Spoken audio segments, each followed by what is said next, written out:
maraming kasabi na binabaligtad ako na ako daw ang nanira kay Joanna. Kung ako po'y sumasagot lang sa mga pinagbibintang ni Joanna. Ako po'y sumasagot lang at inaano ko lang po, dinedepensahan ko lang po yung sarili ko. Kung kayo po ang nasa kalagayan ko at ganyan na po yung mga sinasabi sa akin, hindi po ba kayo sasagot? Diba? Below the bed na po yung mga sinasabi sa akin ni Joanna. Tapos po, meow! Meow! Meow! Meow! Meow! Asa ba di ka pa umuwi? Gabi na. Ha? Asa yung puta? Ano tawag yan? Ano ba yan? Ano yun? Ano to? Ano tawag dito? Ano? Ano tawag dyan? Sabihin mo sa akin ano? Di ko nga alam kung tawag yan eh. Naku, may mangga. Magandang araw po sa inyo lahat mga amigo. Kumusta po ang bawat isa? So, ngayong araw po ay nandito po tayo sa ating sa Casa Guineana at naglinis sila Ate Janet at si Billy. Gawaan po, mayroon po mag-check-in bukas. So, ito pinakamahirap na na check-in na mangyayari. Alam niyo kung bakit? Kasi mag-check-in bukas, tapos kinabukasan meron na naman ibang tao. Sa susunod na araw, meron na naman ibang tao. Yung sunod-sunod siya. Sunod-sunod siya. Yan.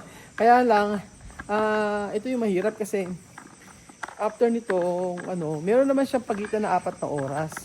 Pero yung sa isang araw, ang pagitan niya is alas 4. Ay, naku. Patay. Alas 4 pala ang check ko nga. Oo. Patay. Alas 4. Ay, double check ko. Kasi alas 4 yung check out. Sa isang araw ngayon may magche-check-in uli.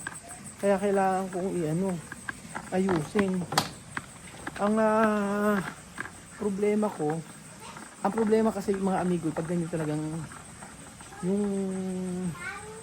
sa check-in na sunod-sunod na ganyan, nalilinis naman siya. Kaya lang, talagang dapat tulong-tulong kami lahat. Ganoon. So, ito yung pinaka challenge namin ngayon kasi yung sunod-sunod na yun yung napakahirap. Pero ayos naman, kakayanin namin niya kasi ang gagawin ko, papuntahin ko si Weng dito, ako si Bedyo na apat kami. So kakayanin naman po mga amigo. Kaya mas maganda na teamwork kami. Tapos si Ate Lena yung papuntahin ko na rin dito. Wala pa nang pasok yung mga bata. Tapos kailangan sa isang araw pati yung mga bata isama natin. Alam mo kung bakit? Sunod-sunod yun. Sunod-sunod yung magche-check-in. Kasi yung problema natin yung pool. Yung pagde-drain. Yung pagde-drain ang problema natin kasi medyo matagal. Oo, kaya kailangan natin. Sasama ko yung mga bata. Paano kaya ang magandang setup doon? Hindi, ang gagawin ko pati yung kabila linisan na muna. Gets mo? Para if ever na yung mag-iintay yung isa sa kabila naman. Pero yung sa Billy, yung sa may Sunday, yung sa Sunday, yun yung marami. Kasi birthday yun. Oo, Sunday. Ay, Monday. Oo, yung birthday kasi marami yun. Marami sila. Magagamit yung dalawang yung resort. Ganoon. So, kailangan linisan na muna natin yung pagka sa isang araw. Po, yun yung mga challenge mga amigo. Pero blessing yun kasi sunod-sunod. Tapos pambayad ng sahod kay Billy, kay Janet, ganyan. Tapos pang maintenance. Tapos yung pang bayad sa kuryente. Medyo mahal ang kuryente ngayon. Ganun po mga amigo. So anyway mga amigo, ito po yung sasabihin ko sa inyo about po sa ang sabing gano'n, ito ngayon po, ako ngayon ang binabaligtad ngayon ako. So, about po yun sa may kay Joanna, na sabing gano'n bakit daw sinisiraan ko si Joanna. Ngayon po, binabaligtad ako, at ang sinasabi ng mga ibang mga nanonood sa atin, mga viewers sa atin na bakit daw sinasabihan ko ng mga hindi maganda si Joanna. So, i-explain ko po muli mga amigo, no. Nung umuwi po sila Joanna dito, umuwi sa Pilipinas, umuwi po sila sa Equatorial Guinea, tapos nagpunta ng Gabon. Nagpunta sila doon, wala akong sinabing hindi maganda sa kanila. Wala akong paninira sa kanila. Total at saka naging ano ako sa kanila, kumbaga parang nag-support pa ako sa kanila talaga. Dahil syempre, alam niyo kahit na gano'n ang decision nila umuwi, malungkot ako. At pero ang dami niya ginawa sa akin, di ba? Narinig niyo sabi ni Wesley, lumukha daw akong crocodile na umiiyak, sabi gano'n, yung mga ganyan pa. So, maraming maraming kasabi na binabaliktad ako na ako daw ang nanira kay Joanna. Kung ako po'y sumasagot lang sa mga pinagbibintang ni Joanna. Ako po'y sumasagot lang at inaano ko lang po, dinedepensahan ko lang po yung sarili ko. Kung kayo po ang nasa kalagayan ko at ganyan na po yung mga sinasabi sa akin, hindi po ba kayo sasagot? Diba? Below the belt na po yung mga sinasabi sa akin ni Joanna. Tapos po, parang wala akong naitulong sa kanya. At gagawin niya pa akong sinungaling. Sa unang umpisa pa lang naman po, napakarami na nating nagawa para sa kanya. Kaya nga po nagagalit yung dalawang Afrikano na kakilala natin. Na kilala niyo naman, yung isang nagpunta dito, dalawang nagpunta rito na Afrikana. Talagang nagagalit sila. Opo, nagagalit sila kasi na walang utang na loob. Sabi nga ganun, ay wag mong papupuntahin muli dyan yan. Kahit mag 18 years old pa siya. Sabi ganun, yung anak daw. Sabi ko talagang hindi na rin makakapunta at hindi ko na rin nakakausapin. Sabi ko ganun sa kanya. Basta sabi ko sa kanya, hindi ko nga mini-message. Pero kapag gumawa siya ng video at ako'y sisiraan niya, at saka kapag meron siyang message sa akin na hindi maganda, sasagutin ko talaga siya. Kasi ang pinapalabas niya ay ang dami niyang mga pa-victim, yung mga ganun po. Tapos yung ibang mga viewers na nagagalit sa akin na wala ba akong karapatan na sumagot, di ba? Wala akong karapatan na ipagtanggol yung sarili ko.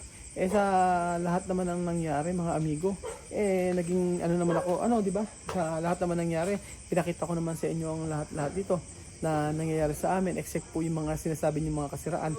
Yung mga yun hindi ko na sinabi. Yung mga alam kong hindi naman na dapat na malaman, hindi ko naman sinabi. Pero siya mismo ang gumawa ng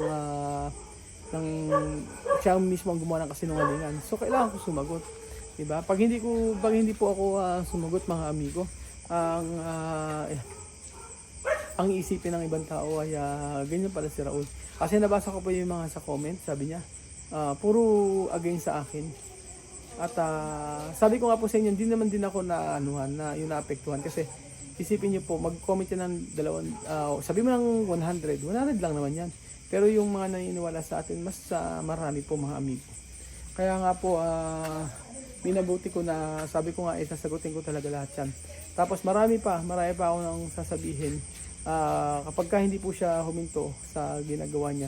Especially po yung pag-message niya na sa iba na hindi maganda, tapos yung paninira niya sa akin. Hindi rin po ako titigil kasi kailangan ko explain yung sarili ko. Ganun po.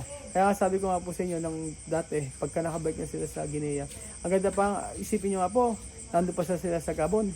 Ang sabi ko pa nga, okay lang naman sa akin na Joanna na pagbalik ng Guinea, magsimula ka uli sa umpisa na kasama ako, tutulong naman ako sa kanya, di ba? Pero bakit gano'n naman siya, di ba? Gano'n naman siya sa akin. So anyway, yun naman ini-explain ko lang naman yung side ko kasi hindi na okay yung mga sinasabi niya. Tapos kita niyo po nung isang araw nagagalit na naman siya sa akin. Sabi niya, Kesyo, bakit daw ganito yung ginawa mo? Sabi niya sa akin ganyan. Bakit yung nangyayari sa buhay niya ngayon, sa akin niya sinisisi na naghihirap daw sila doon nang ako daw pumunta sa anak niya. Ang dami niya mga sinabi sa akin. Kaya sabi ko nga po, ano ang ginawa ko sa iyo? Sabi ko sa kanya. Tapos sabi ko, wala naman talagang problema kung hindi ka nagsalita ng mga masama sa akin, di ba? Wala kang nakita. Si Tia Mami, nung nandito sa Pilipinas hanggang sa nakauwi, nakita mo puro pagpapasalamat yung sinabi niya.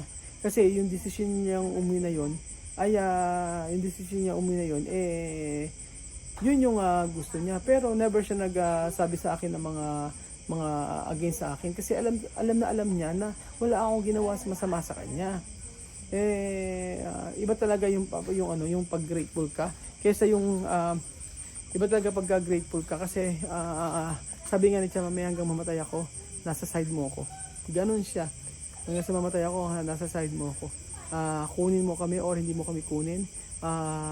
Bumalik sa Pilipinas, okay lang. Kami, yung mga anak ko ay hindi mo pag-aralin, okay lang din. Hindi mo kami padalan, okay lang din. Pero sa lahat dami mo na itulong sa amin, sabi niya, ay enough na yun para doon ako sa side mo. Ganun po. Naging talagang ang problema dito yung mga nagsususol. So yun, hindi, kaya ulit-ulit kong sinasabi yun. Kasi kung wala yung mga yun, mahina sila sa ganoon. Akala nila talaga na bawat Pilipino yung mga mababait, lahat nga ganoon. Hindi ko masabi na hindi. Ang dami rin mga Pilipino na talagang gagawin ng lahat para masira. So at least nagsisi siya mami, di ba? Tapos at least nagsusorry. At least grateful pa rin siya. Kaya sabi ko nga po kung pa-victim siya at marami siyang sasabihin pa, okay lang. At sasagot po ako. Basta ang mahalaga po sa akin mga amigo ay malinis yung konsensya ko. So yun po mga amigo at kagaya niya, may message na naman siya sa akin. Sasabihin na ba't di mo i-block? Sabi ko, ba't ko i-block, diba? Ba't ko i-block siya? Di siya mag-block sa akin. Kung ayaw niya makipag-communicate sa akin, di matagal niya na akong binlock. Kasi yun ang ginagawa. Pero hindi niya ako binablock. Kasi, for sure, meron siyang kailangan pa sa akin.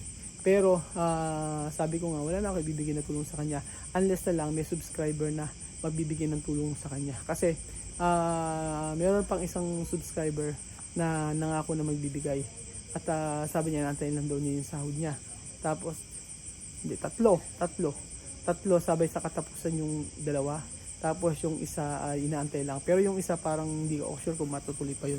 So yun, ibibigay ko talaga sa kanila yun. Kaso nga lang, kung maipapadala pa.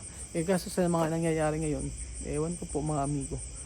So ayun po mga amigo, thank you so much po at uwi na po ako. Umuulan po, may bagyo. Salamat po at God bless po. Ayan.